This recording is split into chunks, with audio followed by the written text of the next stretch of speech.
കൗലിയായ ഫർള്, നാവുകൊണ്ട് പറയേണ്ടതായ ഫർള്. അല്ലാഹു അക്ബർ എന്നുള്ള ആ വാചകത്തിലെ ഒരക്ഷരത്തിനു പോലും തെറ്റുവരാൻ പാടില്ല, ഒരക്ഷരം പോലും നഷ്ടപ്പെടാൻ പാടില്ല. ഞാൻ നിൽക്കുന്നത് ജഗനിയന്താവായ, ഈ ലോകത്തെ യാഗമാനം സൃഷ്ടിച്ചു പരിപാലിക്കുന്നവനായ അള്ളാഹുവിൻ്റെ മുന്നിലാണ്, ചെറിയ ആളുടെ മുന്നിലല്ല. അവൻ ഏറ്റവും വലിയവനാണ് എന്നുള്ള ആ മഹത്തായ വാചകം നാം പറയുമ്പോൾ നമ്മുടെ നിസ്കാരത്തിൽ ഖുശൂഉം ഭയഭക്തിയും ലഭിക്കുകയാണ്. ബിസ്മില്ലാഹിർ റഹ്മാനിർ റഹീം അൽഹംദുലില്ലാഹി റബ്ബിൽ ആലമീൻ. അങ്ങനെ ഓതണം. അസ്സലാമു അലൈക്കും വറഹ്മത്തുള്ളാഹി വബറകാതുഹു. അഊദു ബില്ലാഹി മിനശ് ശൈത്വാനിർ റജീം. ബിസ്മില്ലാഹിർ റഹ്മാനിർ റഹീം അൽഹംദുലില്ലാഹി റബ്ബിൽ ആലമീൻ. അസ്സലാത്തു വസ്സലാമു അലാ സയ്യിദിൽ മുർസലീൻ വഅലാ ആലിഹി വസഹ്ബിഹി അജ്മഈൻ. അമ്മാ ബഅദ്. ഏറ്റവും ആദരണീയരായ എൻ്റെ ശബ്ദം ശ്രവിക്കുന്ന മാന്യ സഹോദര സഹോദരിമാരെ, കഴിഞ്ഞ ക്ലാസ്സിൽ നിസ്കാരത്തിൻ്റെ 14 ഫർളുകളെ ലളിതമായ രൂപത്തിൽ നാം അവതരിപ്പിച്ചു. ഇന്ന് നമുക്ക് ആ 14 ഫർളുകളുടെ കൂട്ടത്തിൽ ഖൗലിയായ ഫർളുകളെ നമുക്ക് ഒന്ന് വിശദമായി ചർച്ച ചെയ്യാം. ഇന്നലെ നമ്മൾ നിസ്കാരത്തിൻ്റെ 14 ഫർളുകളെ 3ആയി ഭാഗിച്ചിരുന്നു. ഒന്ന് ഖൽബിയായ ഫർള്, അതായത് മനസ്സുകൊണ്ട് കരുതേണ്ടതായ ഫർള്, അത് നിയ്യത്ത് മാത്രമാണ്. മറ്റൊന്ന് ഖൗലിയായ ഫർള്, നാവുകൊണ്ട് പറയേണ്ടതായ ഫർള്. മറ്റൊന്ന് ഫിഅലിയായ, നാം ചെയ്യേണ്ടതായ ഫർളുകൾ, റുക്കൂ, സുജൂദ് പോലെയുള്ള ഫർളുകൾ. ഇവ 8 എണ്ണമാകുന്നു. അതേസമയം ഖൗലിയായ, നാവുകൊണ്ട് പറയ നിർബന്ധമായ ഫർളുകൾ 5 എണ്ണമുണ്ട്. അതിൽ ഒന്നാമത്തത് തക്ബീറത്തുൽ ഇഹ്റാം. നിസ്കാരത്തിലേക്ക് പ്രവേശിക്കുമ്പോൾ നാം ചൊല്ലുന്ന അല്ലാഹു അക്ബർ എന്നുള്ള തക്ബീർ, അത് മനസ്സിൽ കരുതിയാൽ പോരാ. അല്ലെങ്കിൽ കൈ ഇങ്ങനെ ഉയർത്തി മനസ്സിൽ കരുതിയാലും പോരാ. കൈ ഉയർത്തലൊക്കെ സുന്നത്തേ ഉള്ളൂ. അതേസമയം അല്ലാഹു അക്ബർ എന്ന് നാവ് കൊണ്ട് പറയൽ അത് നിർബന്ധമാകുന്നു. അങ്ങനെ പറയുന്ന സമയത്ത് അല്ലാഹു അക്ബർ എന്നുള്ള ആ വാചകത്തിലെ ഒരക്ഷരത്തിനു പോലും തെറ്റുവരാൻ പാടില്ല, ഒരക്ഷരം പോലും നഷ്ടപ്പെടാൻ പാടില്ല. അല്ലാഹു അക്ബർ. അല്ലാഹു എന്നതിൻ്റെ ഹാ, അല്ലാഹു. ചില ആളുകൾ അത് അല്ലാഹു എന്ന് ഹംസയായി ഉച്ചരിച്ച് അല്ലാഹു എന്ന് പറയാറുണ്ട്. അല്ലാഹു എന്നല്ല, അല്ലാഹു, ഹാ തന്നെ വേണം. അല്ലാഹു അക്ബർ. അതുപോലെ തന്നെ അല്ലാഹു അക്ബർ എന്ന് പറയുന്ന ഹംസ, അക്ബർ എന്നതിൻ്റെ ആ, അതും കൃത്യമായി ഉച്ചരിക്കണം. ചില ആളുകൾ അല്ലാഹു അക്ബർ എന്ന് ആ ഹംസ കൃത്യമായി ഉച്ചരിക്കാതെ പറയാറുണ്ട്. ഹംസ തൊണ്ടയുടെ ഭാഗത്ത് നിന്നാണ് വരുന്നത്. അല്ലാഹു അക്ബർ ആ രൂപത്തിൽ കൃത്യമായി നാം ഉച്ചരിക്കേണ്ടതുണ്ട്. അത് മനസ്സിൽ കരുതിയാലോ അല്ലെങ്കിൽ നാവനക്കാതെ ചെറിയ രൂപത്തിൽ ചൊല്ലിയാലോ പോരാ.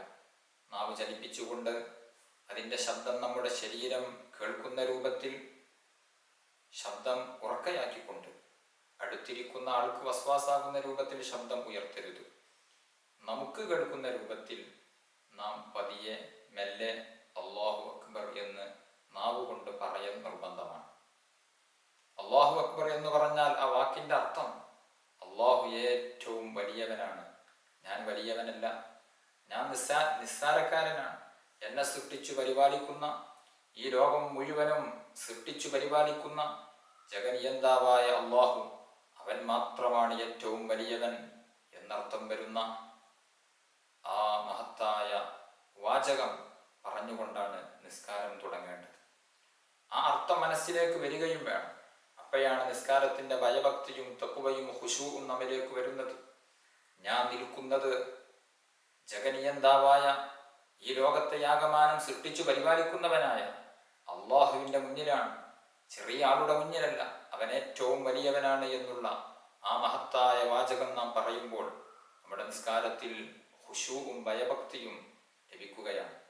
അതുകൊണ്ട് തന്നെയാണ് നിസ്കാരത്തിലെ മറ്റു പല ഭാഗങ്ങളിലും അല്ലാഹു അക്ബർ എന്നുള്ള തക്ബീർ ആവർത്തിക്കാൻ വേണ്ടി നിർദ്ദേശം ഉണ്ടായിട്ടുള്ളത്.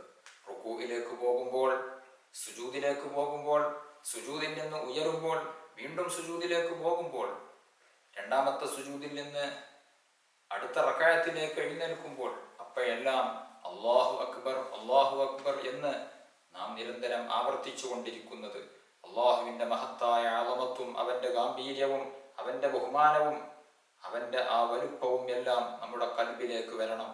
അതുമൂലം നാം അള്ളാഹുവിൻ്റെ മുന്നിലാണ് നിൽക്കുന്നത് എന്നുള്ള ബോധം നമുക്കുണ്ടാകുമ്പോൾ നിസ്കാരത്തിൽ നമുക്ക് ഖുശൂ ലഭിക്കുകയാണ്. ഏതായിരുന്നാലും ഞാൻ പറഞ്ഞു വരുന്നത്, നിസ്കാരത്തിൻ്റെ 14 ഫർളുകളിൽ വാജികമായ ഫർള്, നാവുകൊണ്ട് പറയുന്ന നിർബന്ധമായ ഫർളിൽ 5 ഉണ്ട്. അതിൽ ഒന്നാമത്തത് അല്ലാഹു അക്ബർ എന്നുള്ളതാണ്. അത് കൃത്യമായി പറയണം. തക്ബീറത്തുൽ ഇഹ്റാം ചൊല്ലുന്ന സമയത്ത് കൈ ഉയർത്തൽ പ്രത്യേകം സുന്നത്താണ്. അല്ലാഹു എന്ന് പറയാൻ തുടങ്ങുന്ന സമയത്ത് കൈ ഉയർത്താനും തുടങ്ങുക. എന്നിട്ട് അക്ബർ എന്ന് അവസാനിക്കുമ്പോൾ, അവസാനിക്കുന്ന സമയത്ത് കൈ ഉയർത്തലും അവസാനിക്കുക. അപ്പോൾ അല്ലാഹു അക്ബർ അക്ബർ എന്ന് പറയുമ്പോൾ കൈ ഉയർത്തലും അവസാനിക്കണം. എന്നിട്ട് കൈ നെഞ്ചിൻ്റെയും പൊക്കിളിൻ്റെയും ഇടയിലുള്ള ഭാഗത്തേക്ക് കൊണ്ടുപോയി കെട്ടുക. ഉയർത്തിയ കൈയിനെ നെഞ്ചിൻ്റെയും പൊക്കിളിൻ്റെയും ഇടയിലുള്ള ഭാഗത്തേക്ക് കൊണ്ടുപോകുമ്പോൾ ഒന്നും ചൊല്ലേണ്ടതില്ല. ഇങ്ങനെയാണ് പൂർണ്ണമായ രൂപം. ഇവിടെ കൈ ഉയർത്തലും കൈ കെട്ടലുമൊക്കെ സുന്നത്താണ്. നിർബന്ധം അല്ലാഹു അക്ബർ എന്ന് പറയലാണ്. രണ്ടാമത്തെ വാജികമായ കൗലിയായ ഫർള് സൂറത്തുൽ ഫാത്തിഹയാണ്. സൂറത്തുൽ ഫാത്തിഹ അതിൻ്റെ മുമ്പ് വജ്ജഹ്തു ഓതൽ പ്രത്യേകം സുന്നത്തുണ്ട്. ദുആ ഉൽ ഇഫ്തിതാഹ് എന്നാണ് വജ്ജഹ്തു അതിന് പറയുന്നത്, പ്രാരംഭ പ്രാർത്ഥന. വജ്ജഹ്തു വജ്ഹിയ ലില്ലദീ ഫത്തറസ് സമാവാതി വൽ അർള ഹനീഫ മുസ്ലിമൻ വമാ അന മിനൽ മുശ്രികീൻ ഇന്ന സ്വലാത്തി വനുസുകി വമഹ്യായ വമമാതി ലില്ലാഹി റബ്ബിൽ ആലമീൻ ലാ ശരീക ലഹു വബിദാലിക ഉമിർതു വഅന മിനൽ മുസ്ലിമീൻ. അത് പ്രത്യേകം ചൊല്ലൽ സുന്നത്തുണ്ട്, നിർബന്ധമില്ല. ഇനി ദുആഉൽ ഇഫ്തിതാഹിന്റെ കൂട്ടത്തിൽ വജ്ജഹ്തു ദുആഉൽ ഇഫ്തിതാഹായി പരിഗണിക്കപ്പെടുന്നത് പോലെ ദുആഉൽ ഇഫ്തിതാഹായി ഹദീസുകളിൽ വന്ന വേറെയും ദുആകളുണ്ട്, ചെറിയ ദുആകളുണ്ട്. അത് ചെയ്താലും മതി. അൽഹംദുലില്ലാഹി ഹംദൻ കസീറൻ ത്വയ്യിബൻ മുബാറകൻ ഫീഹി. വജ്ജഹ്തു മുഴുവനായി ചൊല്ലുന്നതിന്റെ പകരം ഇത് ചൊല്ലിയാലും മതി. പ്രത്യേകിച്ച് തറാവീഹ് നിസ്കാരം പോലെയുള്ള നിസ്കാരങ്ങളിൽ പല ആളുകളും തക്ബീറത്തുൽ ഇഹ്റാമിന് ശേഷം നേരെ ഫാത്തിഹയിലേക്ക് പ്രവേശിക്കും. ഒന്നാമത്തെ റക്അത്തിൽ വജ്ജഹ്തു ദുആഉൽ ഇഫ്തിതാഹ് പ്രത്യേകം സുന്നത്തുണ്ടല്ലോ. അവിടെ വജ്ജഹ്തു ഓതാൻ സമയം കിട്ടാത്തതിൻ്റെ പേരിൽ അവർ ആ സുന്നത്ത് ദുആഉൽ ഇഫ്തിതാഹ് എന്നുള്ള സുന്നത്ത് തന്നെ ഉപേക്ഷിക്കുകയാണ്. ദുആഉൽ ഇഫ്തിതാഹ് ഉപേക്ഷിക്കൽ കറാഹത്താകുന്നു. നാം നിത്യേന തറാവീഹിൽ മുഴുവനും ഈ ദുആഉൽ ഇഫ്തിതാഹ് ഒഴിവാക്കുമ്പോൾ തറാവീഹ് തീരുമ്പോഴേക്ക് 10 കറാഹത്തുകൾ നാം ചെയ്തു പോയി. കറാഹത്ത് എന്ന് പറഞ്ഞാൽ ചെയ്താൽ കുറ്റമൊന്നും ഉണ്ടാവുകയില്ല. എന്നിരുന്നാലും അത് ഉപേക്ഷിക്കുകയാണ് വേണ്ടത്. കറാഹത്ത് നമ്മുടെ ജീവിതത്തിൽ, നമ്മുടെ നിസ്കാരങ്ങളിൽ അത് ഉണ്ടാവരുത്. പൂർണ്ണമായും സുന്നത്തുകളൊക്കെ എടുത്തുകൊണ്ടായിരിക്കണം നമ്മുടെ നിസ്കാരം ഉണ്ടാവേണ്ടത്. കറാഹത്ത് ചെയ്തു എന്ന് കരുതി, കുറ്റമില്ല എന്ന് കരുതി കറാഹത്ത് ചെയ്യാനുള്ളതല്ല, കറാഹത്ത് ഉപേക്ഷിക്കാനുള്ളതാണ്. കറാഹത്ത് എന്ന് പറഞ്ഞാൽ തന്നെ വെറുക്കപ്പെടുന്നത്, ഉപേക്ഷിക്കപ്പെടേണ്ടത് എന്നൊക്കെയാണ് അർത്ഥം. അതുകൊണ്ട് ദുആഉൽ ഇഫ്തിതാഹ് ഒഴിവാക്കുക എന്നുള്ളത് കറാഹത്താണ്. ഒഴിവാക്കുക എന്നുള്ളതിനെ നാം ഉപേക്ഷിച്ച് ദുആഉൽ ഇഫ്തിതാഹിനെ നാം ചെയ്യേണ്ടതുണ്ട്. അതിന് ചെറിയ ദുആഉൽ ഇഫ്തിതാഹാണ്. പിന്നെ അൽഹംദുലില്ലാഹി ഹംദൻ കസീറൻ ത്വയ്യിബൻ മുബാറകൻ ഫീഹി. അത് ചൊല്ലിയാൽ കറാഹത്ത് ഒഴിവായി കിട്ടും. അല്ലെങ്കിൽ സുബ്ഹാനല്ലാഹി വൽഹംദുലില്ലാഹ് വലാ ഇലാഹ ഇല്ലല്ലാഹു വല്ലാഹു അക്ബർ, അത് ചൊല്ലിയാലും മതി. എന്നിട്ട് ഫാത്തിഹ ഓതണം. ഫാത്തിഹയാണ് കൗലിയായ ഫർളുകളിൽ രണ്ടാമത്തെ ഫർള്. ഒരുപാട് കാര്യങ്ങൾ ഫാത്തിഹയിൽ ശ്രദ്ധിക്കാനുണ്ട്. ഫാത്തിഹയുടെ സുന്നത്താണ് അഊദു ഓതുക എന്നുള്ളത്. അഊദു ഫാത്തിഹയിൽപ്പെട്ട ആയത്തല്ല, ബിസ്മിയാണ് ഫാത്തിഹയിലെ ഒന്നാമത്തെ ആയത്ത്. അഊദു ഓതൽ പ്രത്യേകം സുന്നത്താണ്, അത് ഉപേക്ഷിക്കൽ കറാഹത്താണ്. നാം നിസ്കാരത്തിൽ, തറാവീഹ് നിസ്കാരത്തിലൊക്കെ 20 റക്അത്തിലും ഫാത്തിഹ അഊദു ഉപേക്ഷിച്ചാൽ 20 കറാഹത്തുകളായി. അതുകൊണ്ട് ഫാത്തിഹ ഓതുന്ന സമയത്ത് അഊദു നാം ഓതേണ്ടതുണ്ട്, അത് ഓതിയിരിക്കണം. ശപിക്കപ്പെട്ട പിശാചിൽ നിന്ന് അള്ളാഹുവിനോട് ഞാൻ കാവൽ ചോദിക്കുന്നു എന്നാണല്ലോ അതിൻ്റെ അർത്ഥം. നമ്മുടെ നിസ്കാരത്തിൽ പിശാചിന്റെ ശല്യമില്ലാതിരിക്കാൻ അഊദു ഓതൽ പ്രത്യേകം സുന്നത്താണ്. അഊദു ഓതിയതിന് ശേഷം പിന്നീടാണ് നാം നിർബന്ധമായ ഫാത്തിഹയുടെ ഭാഗത്തേക്ക് പ്രവേശിക്കുന്നത്. ബിസ്മില്ലാഹിർ റഹ്മാനിർ റഹീം ഒന്നാമത്തെ ആയത്ത്, അൽഹംദുലില്ലാഹി റബ്ബിൽ ആലമീൻ രണ്ടാമത്തെ ആയത്ത്, അർ റഹ്മാനിർ റഹീം മൂന്നാമത്തെ ആയത്ത്, മാലികി യൗമിദ്ദീൻ അത് നാലാമത്തെ ആയത്ത്, ഇയ്യാക നഅ്ബുദു വ ഇയ്യാക നസ്തഈൻ അത് അഞ്ചാമത്തെ ആയത്ത്, ഇഹ്ദിനസ് സിറാത്തൽ മുസ്തഖീം അത് ആറാമത്തെ ആയത്ത്, സിറാത്തൽ ലദീന അൻഅംത അലൈഹിം ഗൈരിൽ മഗ്ദൂബി അലൈഹിം വലദ്ദാല്ലീൻ ഇത് ഏഴാമത്തെ ആയത്ത്. ഈ 7 ആയത്തുകളും വളരെ കൃത്യമായി ഒരക്ഷരത്തിനു പോലും തെറ്റ് സംഭവിക്കാതെ അതിലുള്ള മുഴുവൻ ശദ്ദുകളെയും മദ്ദുകളെയും പരിഗണിച്ചുകൊണ്ടായിരിക്കണം സൂറത്തുൽ ഫാത്തിഹ ഓതേണ്ടത്. ലാ സ്വലാത്ത ലിമൻ ലം യഖറ ബിഫാത്തിഹത്തിൽ കിതാബ്, ഫാത്തിഹ ഓതാത്തവന് നിസ്കാരമില്ല എന്ന് നബി സല്ലല്ലാഹു അലൈഹി വസല്ലമ തങ്ങൾ പഠിപ്പിച്ചിട്ടുണ്ട്. എല്ലാ റക്അത്തിലും ഫാത്തിഹ ഓതൽ നിർബന്ധമാണ്. മസ്ബൂക്കായി നിസ്കരിക്കുന്നവന്റെ നിസ്കാരത്തിൽ ഫാത്തിഹ ഓതേണ്ടതില്ല. മസ്ബൂക്ക് ആര് എന്നൊക്കെ ഇൻഷാ അല്ലാഹ് പിന്നീട് ചർച്ച ചെയ്യാം. അതായത് ഇമാമ് റുകൂഇലേക്ക് പോകുന്നതിന് മുമ്പ് ഫാത്തിഹ ഓതാൻ സമയം കിട്ടാത്തവനാണ് മസ്ബൂക്ക്. ഫാത്തിഹ ഓതാത്തവനല്ല. സമയം കിട്ടിയിട്ടും ഫാത്തിഹ ഓതാത്തവൻ മസ്ബൂക്കല്ല. അവൻ ഫാത്തിഹ ഓതിയതിന് ശേഷമേ റുകൂഇലേക്ക് പോകാൻ പാടുള്ളൂ. അതേസമയം ഫാത്തിഹ ഓതാൻ സമയം കിട്ടിയില്ല, നേരം വൈകി വന്നതിൻ്റെ പേരിലോ അല്ലെങ്കിൽ മറ്റേതെങ്കിലും ജോലിയിലേർപ്പെട്ട് തക്ബീർ കെട്ടാൻ നേരം വൈകി, അതുമൂലം റുകൂഇലേക്ക് പോകുന്നതിന് മുമ്പ് ഫാത്തിഹ ഓതാൻ സമയം കിട്ടിയില്ല, അവൻ മസ്ബൂക്കാണ്. അവൻ ഫാത്തിഹ ഓതേണ്ടതില്ല. അവന്റെ ഫാത്തിഹ ഇമാം ഏറ്റെടുക്കുന്നതാണ്. മസ്ബൂക്കല്ലാത്തവന്റെ എല്ലാവരുടെ എല്ലാ റക്അത്തിലും ഫാത്തിഹ ഓതൽ നിർബന്ധമായ കാര്യമാകുന്നു. ഫാത്തിഹ ഓതുമ്പോൾ അതിൽ 8 കാര്യങ്ങൾ ശ്രദ്ധിക്കാനുണ്ട്. ഒന്ന്, ഫാത്തിഹ മുഴുവനും നൃത്തത്തിലായിരിക്കണം ഓതിയിരിക്കേണ്ടത്. ചില ആളുകളൊക്കെ സ്പീഡിൽ നിസ്കരിക്കുമ്പോൾ സിറാത്തൽ ലദീന അൻഅംത അലൈഹിം ഗൈരിൽ മഗ്ദൂബി അലൈഹിം എന്ന് പറഞ്ഞ് റുക്കൂയിലേക്കാണ്ട് പോകും. എന്നിട്ട് റുക്കൂയിലാണ് വലദ്ദാല്ലീൻ എന്ന് പറയുന്നത്. നിസ്കാരം ശരിയാവുകയില്ല. കാരണം ഫാത്തിഹ മുഴുവനായിട്ടും നൃത്തത്തിൽ തന്നെയായിരിക്കണം ഓതേണ്ടത്. രണ്ടാമത്തെ ഫർള്, ഫാത്തിഹയിൽ ശ്രദ്ധിക്കേണ്ട, ഫാത്തിഹയിൽ നിർബന്ധമായും ഉണ്ടാകേണ്ട ഫാത്തിഹയുടെ ഫർള്, ഫാത്തിഹയുടെ മുഴുവൻ ഹർഫുകളും സ്വന്തം ശരീരത്തെ കേൾപ്പിക്കുക എന്നുള്ളതാണ്. ഫാത്തിഹ മനസ്സിൽ ഓതിയാൽ മതിയാവുകയില്ല. അത് നാവുകൊണ്ട് ഓതുകയും അവൻ ഓതുന്നത് അവൻ കേൾക്കുന്ന രൂപത്തിൽ ഓതുകയും നിർബന്ധമാകുന്നു. പ്രത്യേകം ശ്രദ്ധിക്കേണ്ടതാകുന്നു.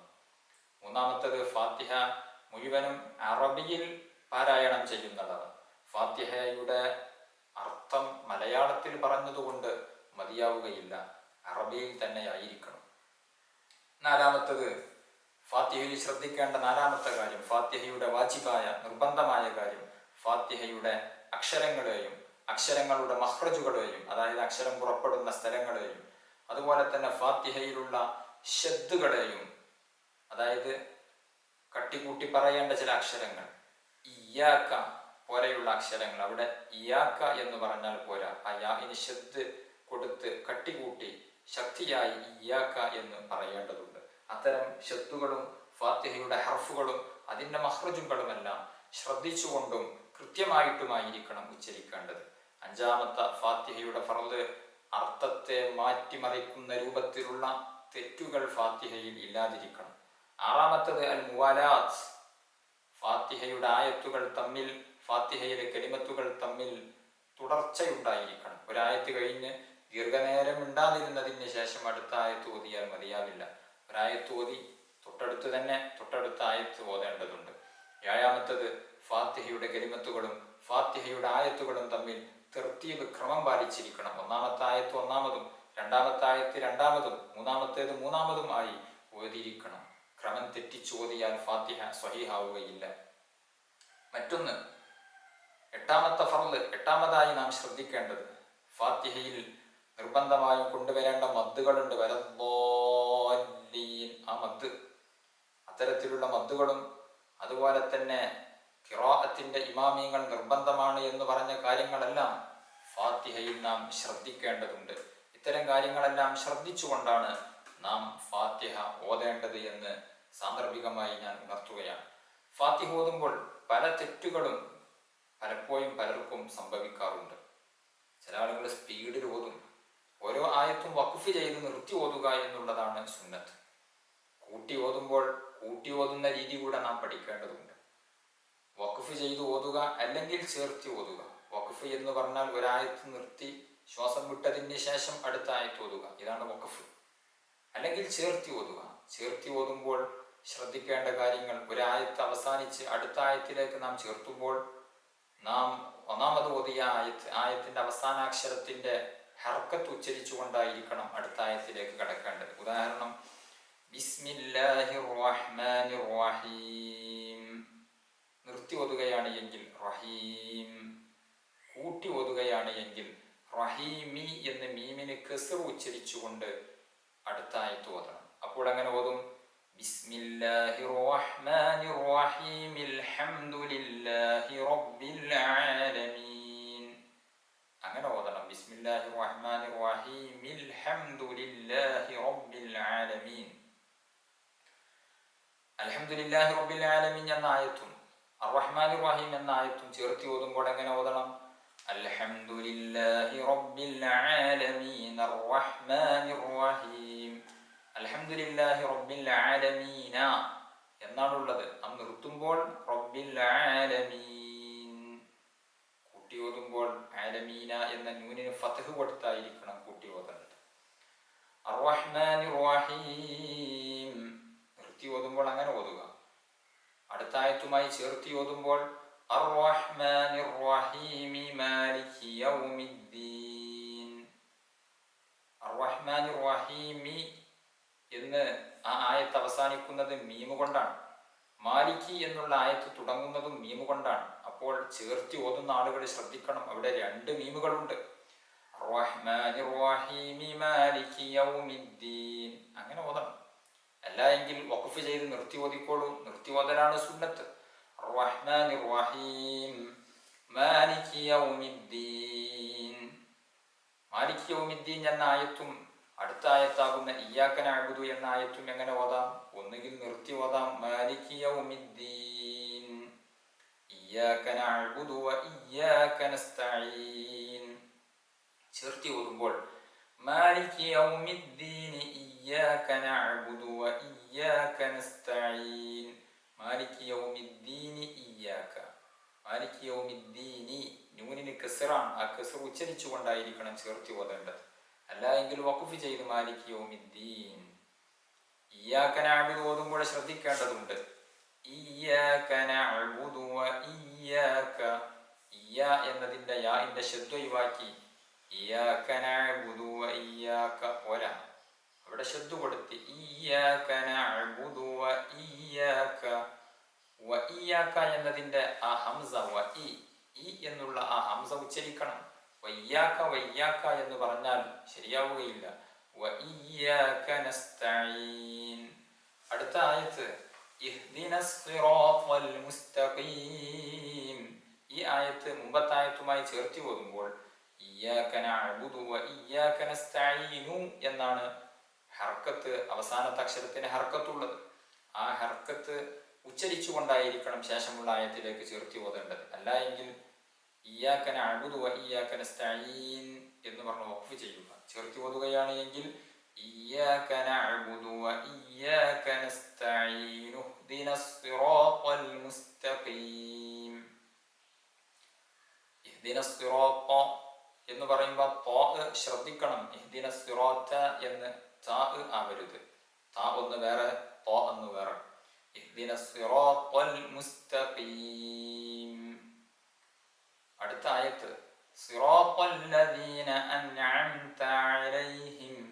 അവിടെ മുമ്പത്തെ ആയത്തുമായി ചേർത്തി ഓതുമ്പോൾ ഇഹ്ദിനസ് സിറാത്തൽ മുസ്തഖീമ സിറാത്തല്ലദീന അൻഅംത അലൈഹിം. മുസ്തഖീമ എന്ന് മീമിനെ ഫത്ഹ് ഉച്ചരിച്ചുകൊണ്ടായിരിക്കണം ചേർത്തി ഓതേണ്ടത്. ഇഹ്ദിനസ് സിറാത്തൽ മുസ്തഖീമ സിറാത്തല്ലദീന അൻഅംത അലൈഹിം. സിറാത്തല്ലദീന അൻഅംത അലൈഹിം എന്ന് പറയുമ്പോൾ സിറാത്തല്ലദീന അൻഅംത, അൻഅംത എന്നതിന്റെ ഹംസ അത് കൃത്യമായി ഉച്ചരിക്കണം. സിറാത്തല്ലദീന അൻഅംത. ചില ആളുകൾ സിറാത്തല്ലദീന അൻഅംത എന്ന് ഹംസയെ നഷ്ടപ്പെടുത്തി ഓതാറുണ്ട്. ഹംസ നഷ്ടപ്പെട്ടാൽ ഫാത്തിഹയിൽ നിന്ന് ഒരക്ഷരം നഷ്ടപ്പെട്ടു. 156 അക്ഷരങ്ങളാണ് സൂറത്തുൽ ഫാത്തിഹയിൽ ഉള്ളത്. എല്ലാ അക്ഷരങ്ങളും കൃത്യമായി ഉച്ചരിക്കേണ്ടതുണ്ട്. അപ്പോൾ സിറാത്തല്ലദീന അൻഅംത അലൈഹിം ഗൈരിൽ മഗ്ളൂബി അലൈഹിം വലദ്ദാല്ലീൻ.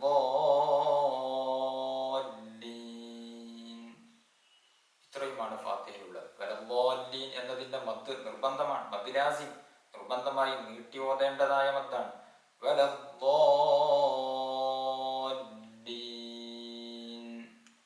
വലദ്ദാല്ലീൻ ലാമിന് ശബ്ദുണ്ട്. ആ ശബ്ദം ശ്രദ്ധിക്കണം. വലദ്ദാല്ലീൻ. ഫാത്തിഹയ്ക്ക് ശേഷം ആമീൻ പറയൽ സുന്നത്താണ്. മൻ വാഫഖത് മീനുഹു തഅ്മീനൽ മലായിക. ഒരാൾ ആമീൻ പറയുന്നതും മലക്കുകൾ ആമീൻ പറയുന്നതിനോട് യോജിച്ചാൽ അവന്റെ പാപങ്ങളെല്ലാം പൊറുക്കപ്പെടും. എപ്പോഴാണ് മലക്കുകൾ ആമീൻ പറയുക? ഇമാം ആമീൻ പറയുന്ന സമയത്ത്. ജമാഅത്തായി നിസ്കരിക്കുമ്പോൾ ശ്രദ്ധിക്കേണ്ടത്, ഇമാം വലദ്ദാല്ലീൻ എന്ന് പറയുമ്പോൾ തന്നെ ചില ആളുകൾ ആമീൻ എന്ന് തുടങ്ങും. അങ്ങനെയല്ല വേണ്ടത്. ഇമാം വലദ്ദാല്ലീൻ എന്ന് പറഞ്ഞ് ഒരു സെക്കൻഡ് നേരം അവിടെ മിണ്ടാതിരിക്കും. ഒന്നുകിൽ റബ്ബി ഗുഫിർലി എന്നൊക്കെ പറയും. ആ കഴിഞ്ഞതിന് ശേഷമാണ് ഇമാം ആമീൻ പറയുക. ഇമാം ആമീൻ പറയുമ്പോൾ എല്ലാവരും ഒരുമിച്ച് ആമീൻ എന്ന് പറയുക. ഇങ്ങനെയാണ് ഫാത്തിഹ ഓതേണ്ടതായ രൂപം. അപ്പൊ തെറ്റുകൂടാതെ നമുക്ക് ഒരു ഫാത്തിഹ ഓതി നോക്കാം. ബിസ്മില്ലാഹിർ റഹ്മാനിർ റഹീം. അൽഹംദുലില്ലാഹി റബ്ബിൽ ആലമീൻ. അർറഹ്മാനിർ റഹീം. മാലികി യൗമിദ്ദീൻ. ഇയ്യാക നഅ്ബുദു വഇയ്യാക നസ്തഈൻ. ഇഹ്ദിനസ് സിറാത്തൽ മുസ്തഖീം. സിറാത്തൽ ലദീന അൻഅംത അലൈഹിം ഗൈരിൽ മഗ്ളൂബി അലൈഹിം വലദ്ദാല്ലീൻ.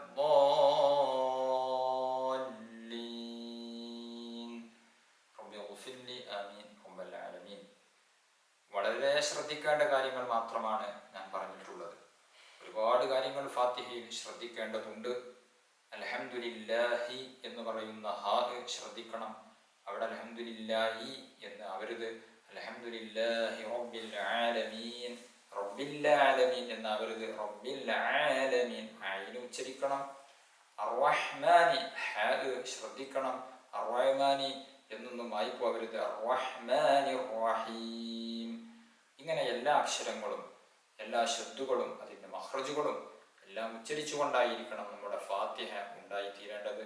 ഫാത്തിഹയ്ക്ക് ശേഷം സൂറത്ത് ഓതൽ പ്രത്യേകം സുന്നത്താണ്. ഖൗലിയായ ഫർളുകളിൽ നിന്ന് മൂന്നാമത്തെ ഫർള് അത്തഹിയാത്ത് ഓതുക എന്നുള്ളതാണ്. അത്തഹിയാത്തും ഫാത്തിഹ ഓതുന്നത് പോലെ ശ്രദ്ധിച്ചുകൊണ്ടായിരിക്കണം ഓതേണ്ടത്. അത്തഹിയാത്തുൽ മുബാറകാത്തുസ് സ്വലവാത്തുത് ത്വയ്യിബാതു ലില്ലാഹ്. അസ്സലാമു അലൈക അയ്യുഹൻ നബിയ്യു വറഹ്മത്തുള്ളാഹി വബറകാതുഹു. അസ്സലാമു അലൈനാ വഅലാ ഇബാദില്ലാഹിസ് സ്വാലിഹീൻ. അഷ്ഹദു അൻ ലാ ഇലാഹ ഇല്ലല്ലാഹു വഅഷ്ഹദു അന്ന മുഹമ്മദൻ റസൂലുള്ളാഹ്. ഇതാണ് അത്തഹിയാത്ത്. ഇതാണ് സാധാരണഗതിയിൽ നാം ചൊല്ലാറുള്ളത്. എന്നാൽ ഈ അത്തഹിയാത്തിന്റെ മുഴുവൻ ഭാഗവും നിർബന്ധമായ രൂപമല്ല. നിർബന്ധം അത്തഹിയാത്തു ലില്ലാഹ്. സലാമുൻ അലൈക അയ്യുഹൻ നബിയ്യു വറഹ്മത്തുള്ളാഹി വബറകാതുഹു. സലാമുൻ അലൈനാ വഅലാ ഇബാദില്ലാഹിസ് സ്വാലിഹീൻ. അഷ്ഹദു അൻ ലാ ഇലാഹ ഇല്ലല്ലാഹു വഅന്ന മുഹമ്മദൻ റസൂലുള്ളാഹ്. ഇത്രയാണ് നിർബന്ധമായത്. അതേസമയം നാം ചൊല്ലുന്ന അപൂർണമായ രൂപം ചൊല്ലിയാൽ നിർബന്ധവും സുന്നത്തും ഒക്കെ അതിൽപ്പെട്ടു. അപ്പോൾ നാം ചൊല്ലുന്ന നേരത്തെ പഠിച്ചു വെച്ച തഹിയാത്ത് അതിൻ്റെ എല്ലാ ഹർക്കത്തുകളും അക്ഷരങ്ങളും ശ്രദ്ധിച്ചുകൊണ്ടായിരിക്കണം ചൊല്ലേണ്ടത്. അതുപോലെ തന്നെ അടുത്ത ഖൗലിയായ ഫർള് മുത്തുനബി സ്വല്ലല്ലാഹു അലൈഹി വസല്ലം തങ്ങളുടെ മേൽ സ്വലാത്ത് ചൊല്ലുക എന്നുള്ളതാണ്. അല്ലാഹുമ്മ സ്വല്ലി അലാ സയ്യിദിന മുഹമ്മദ് വഅലാ ആലി സയ്യിദിന മുഹമ്മദ് കൂടെ കൂട്ടൽ സുന്നത്തുണ്ട്. അത് അബഅദ് സുന്നത്തുകളിൽ പെട്ടതാണ്. അല്ലാഹുമ്മ സ്വല്ലി അലാ സയ്യിദിന മുഹമ്മദ് എന്ന് തെറ്റുകൂടാതെ പറയൽ നിർബന്ധമാണ്. ഇനി അടുത്ത ഖൗലിയായ ഫർളുകളിൽ നിന്ന് അഞ്ചാമത്തത് ഒന്നാം സലാം എന്നുള്ളതാണ്. അസ്സലാമു അലൈക്കും വറഹ്മത്തുള്ളാഹ്. അവിടെ തിരിയലൊക്കെ സുന്നത്താണ്. അസ്സലാമു അലൈക്കും, അസ്സലാമു അലൈക്കും വറഹ്മത്തുള്ളാഹ് കൃത്യമായി ഉച്ചരിക്കണം. അസ്സലാമു അലൈക്കും വ എന്ന് പറഞ്ഞാൽ മതിയാവില്ല. അലൈക്കും എന്ന് പറയുമ്പോൾ ആ ചുണ്ട് കൂട്ടി അസ്സലാമു അലൈക്കും വ, പിന്നീട് മീം ഉച്ചരിച്ചതിന് ശേഷമാണ് വാവ് പറയേണ്ടത്. അസ്സലാമു അലൈക്കും വറഹ്മത്തുള്ളാഹ്. സലാം കിട്ടുന്ന സമയത്ത് നിസ്കാരത്തിൽ നിന്ന് ഞാൻ വിരമിക്കുന്നു എന്ന് പ്രത്യേകം കരുതേണ്ടതുണ്ട്. അതുപോലെ തന്നെ മറ്റു പല സുന്നത്തുകളും ഒക്കെയുണ്ട്. ഇൻഷാ അല്ലാഹ് സുന്നത്തുകൾ മറ്റൊരു സന്ദർഭത്തിൽ നമുക്ക് വിശദീകരിക്കാം. അപ്പോൾ ഈ 5 കൗലിയായ ഫർളുകളും കൃത്യമായി നാം ഉച്ചരിക്കാൻ പഠിക്കുകയും അതോടുകൂടെ അത് ഉച്ചരിക്കുന്ന സമയത്ത് നമ്മുടെ ശരീരത്തെ കേൾപ്പിക്കുന്ന രൂപത്തിൽ, ചെറിയ രൂപത്തിൽ, നമ്മൾ മാത്രം കേൾക്കുന്ന രൂപത്തിൽ ശബ്ദം ഉയർത്തി മനസ്സുകൊണ്ട് പറയാതെ നാവ് കൊണ്ട് ഉച്ചരിച്ചു പറയൽ നിർബന്ധമാണ്. എങ്കിൽ മാത്രമാണ് നമ്മുടെ നിസ്കാരം സ്വഹീഹാവുകയുള്ളൂ. അല്ലാഹു സുബ്ഹാനഹു വ തആല നമ്മുടെ നിസ്കാരം, നമ്മുടെ മറ്റു കർമ്മങ്ങൾ എല്ലാം കുറ്റമറ്റതായ രൂപത്തിൽ അള്ളാഹു സ്വീകരിക്കുമാറാവട്ടെ. അർഹമുർ റഹീമീനായ രാജസയ്യിദായ അള്ളാഹ്, ഞങ്ങൾ പറഞ്ഞതും കേട്ടതും ഈ സ്വാലിഹായ അമലായി സ്വീകരിക്കണം റഹ്മാനെ. ഞങ്ങളുടെ പാപങ്ങൾ പൊറുക്കണം റഹ്മാനെ. രോഗങ്ങൾക്ക് ശിഫാ നൽകണം റഹ്മാനെ. നിന്റെ പൊരുത്തത്തിലായ ആഫിയത്തുള്ള ദീർഘായുസ് നൽകണം റഹ്മാനെ. റമളാൻ അനുകൂലമാക്കി തരണം റഹ്മാനെ. ആഫിയത്തോടെ, റാഹത്തോടെ, ഇസ്സത്തോടെ ജീവിക്കാൻ നീ തൗഫീഖ് നൽകണം റഹ്മാനെ. കാമിലായ ഈമാനോടുകൂടെ മരിച്ച് സ്വർഗീയ ലോകത്ത് ഞങ്ങളെ ഏവരെയും നീ ഒരുമിച്ച് കൂട്ടി അനുഗ്രഹിക്കണം റഹ്മാനെ. ആമീൻ ബിറഹ്മതിക യാ അർഹമർ റഹീമീൻ. ദുആ വസിയ്യത്തോടെ അസ്സലാമു അലൈക്കും വറഹ്മത്തുള്ളാഹി വബറകാതുഹു.